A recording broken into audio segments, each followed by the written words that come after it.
អាសន្នដែលហើយរុស្ស៊ីខ្លាចជាប្រទេសមានករណីឆ្លងថ្មីច្រើនជាងប្រទេសនានានៅអឺរ៉ុបដែលមិនមានអ៊ីតាលីឬអេស្ប៉ាញទៀតទេបច្ចុប្បន្ននេះនូណាអាចកំបាំងនៃសម្រស់ទំនាក់ទំនងតាមរយៈទូរស័ព្ទលេខ096ការ៉េ8 781ឬ092 444 156សិប្បកម្មរ៉ារីរសជាតិដើមនៃប្រជាជនខ្មែរអាម៉ានីឯកទេសថែរក្សាសម្រស់ធ្វើឲ្យបុរសនារីស្រស់ស្អាតនិងក្មេងជាងវ័យ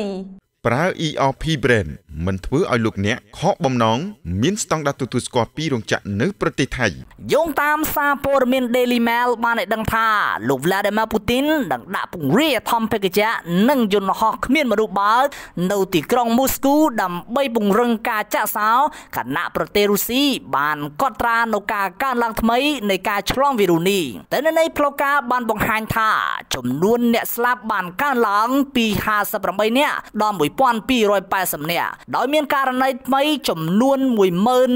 1633ករណីក្នុងរយៈពេល24ម៉ោងចុងក្រោយនេះដែលសរុបទៅមានចំនួន134,687ករណីតួលេខចុងក្រោយបង្អស់ទាំងនេះបង្ហាញថាប្រទេសរុស្ស៊ីកំពុងកត់ត្រាការឆ្លងថ្មីច្រើនជាងបណ្ដាប្រទេសនានានៅអឺរ៉ុបបុគ្គលិកពេទ្យជួរមុខបានរងផលលំបាកយ៉ាងធ្ងន់ធ្ងរជាមួយអភិបាលក្រុងមូស្គូ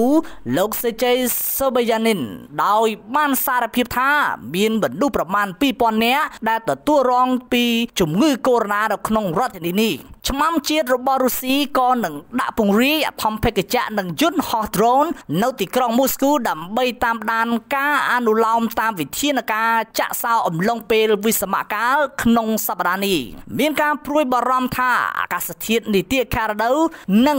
ថ្ងៃវិស្សមកាលអាចទាក់ទាញមនុស្សជាច្រើនឲ្យចាក់ចេញពីផ្ទះនិងប្រមូលផ្ដុំគ្នានៅឧស្សាហ៍ថ្ងៃច័ន្ទនិងថ្ងៃអង្គារគឺជាថ្ងៃឈប់សម្រាកស្របច្បាប់និងថ្ងៃសៅរ៍គឺជាថ្ងៃគម្រប់ខួបលើកទី75នៃការបរាជ័យរបស់ណាស៊ីអាល្លឺម៉ង់ជាថ្ងៃដែលតែងតែមានការជួបជុំនៅខាងក្រៅដ៏ធំ